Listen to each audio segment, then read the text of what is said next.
Halo rekan-rekan, perkenalkan saya Debbie Sinta Oktavia Sirait SKM, peserta Latsar CPNS 2021 yang diselenggarakan oleh BPSDM Provinsi Sumatera Utara bekerjasama dengan LPP Agro Nusantara Medan.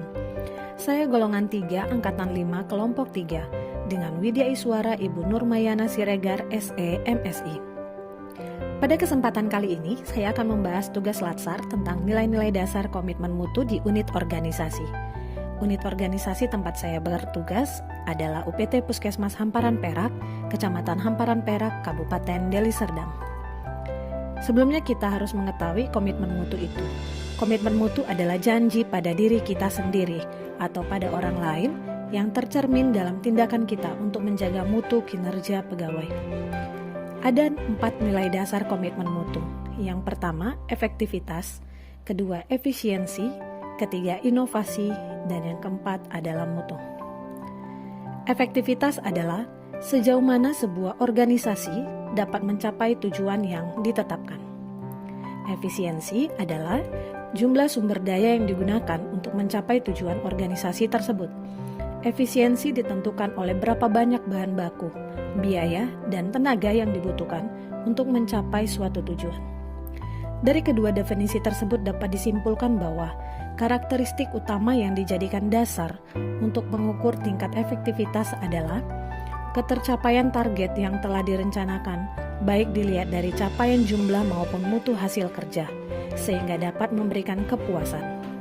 Sedangkan tingkat efisiensi diukur dari penghematan biaya, waktu, tenaga, dan pikiran dalam menyelesaikan kegiatan. Ketiga, inovasi. Inovasi muncul karena adanya dorongan kebutuhan organisasi atau perusahaan untuk beradaptasi dengan tuntutan perubahan yang terjadi di sekitarnya. Keempat, mutu. Mutu adalah suatu kondisi dinamis berkaitan dengan produk, jasa, manusia, proses, dan lingkungan yang sesuai atau bahkan melebihi harapan konsumen atau penggunanya. Bagaimanakah penerapan 4 nilai dasar komitmen mutu di unit organisasi saya? Yang pertama, efektivitas. Penerapannya adalah pertama, mengerjakan tugas dari pimpinan secara cepat dan tepat.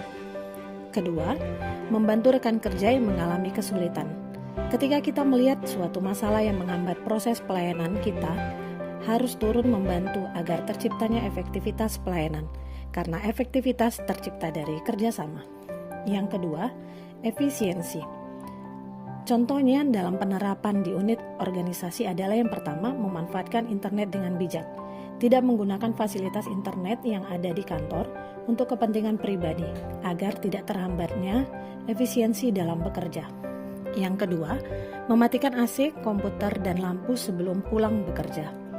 Ketiga, inovasi. Adanya inovasi sidak garpu pada poli pelayanan TB Paru. Yang berarti, sidak garpu saya ingin dahak kamu agar berantas penyakit paru.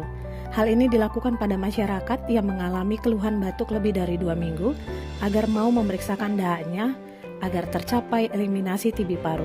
Hal ini bekerja sama dengan kader TB paru yang ada di dalam setiap desa. Keempat, mutu. Datang tepat waktu agar dapat melayani pasien dengan cepat, tepat, dan ramah. Agar pelayanan mutu yang ada di Puskesmas Hamparan Perak boleh tetap terjaga. Demikianlah penerapan nilai dasar komitmen mutu di unit organisasi saya.